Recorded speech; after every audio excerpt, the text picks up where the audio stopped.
You understand? I hope most of you understand that. So there is a tax for coin.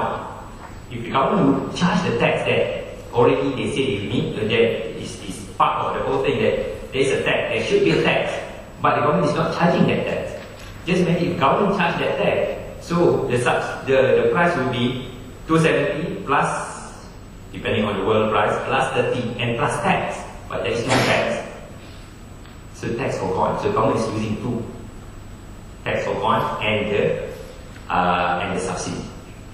And that is why I explain why prices of oil is so high in Europe compared to UK. It's because of tax. Market price plus tax. Okay? And why you need to tax fuel? It's all about environment. Okay? And do you know where is the highest tax on petrol? It's in Norway. And do you know that Norway is the 5th largest oil exporter in the world? And they are very, very rich. And why?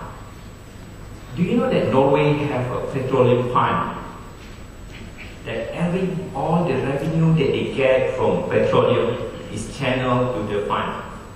And what the government can only spend is only on the income generated from the fund, not the principal.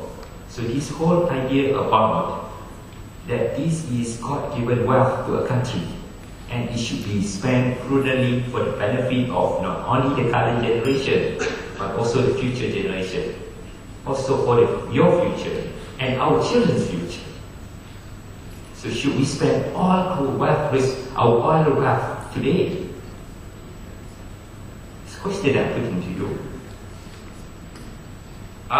Singapore dollar stronger, and then Malaysian ringgit, and this.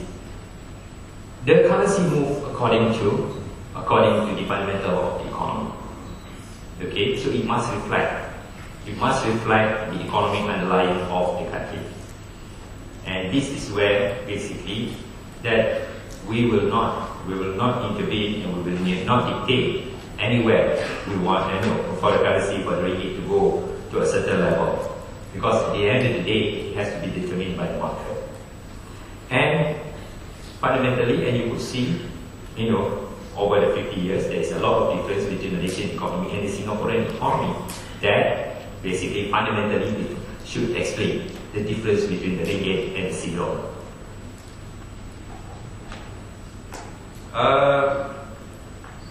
Subprime, proliferation of debt. Yes, that is one of the reasons. Are we saying that? Are we seeing that in Malaysia? What is the major difference? The thing is to ensure that our banking institutions do not freely give out credit. We have to make sure that, and the banks do have in place a robust credit assessment.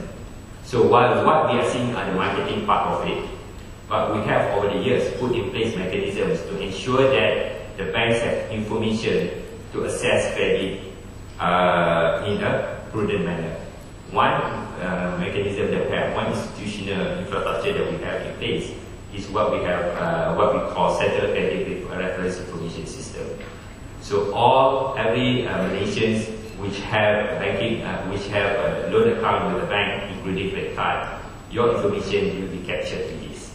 So that is a way for the banks to basically check the credit standing.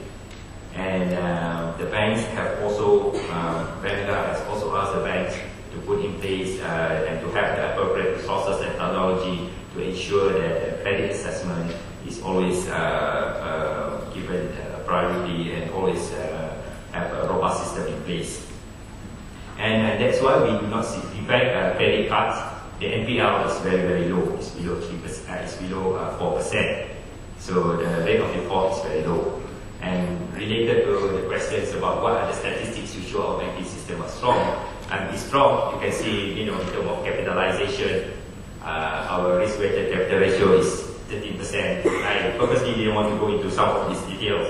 Our NPL, non-performing loans now, is below 3%, so it's very, very low. Our banks are well capitalized, and there is sufficient liquidity, in fact, enough liquidity in the system to meet the demand. And the key is to ensure that this demand follows coming from viable businesses. Thank you.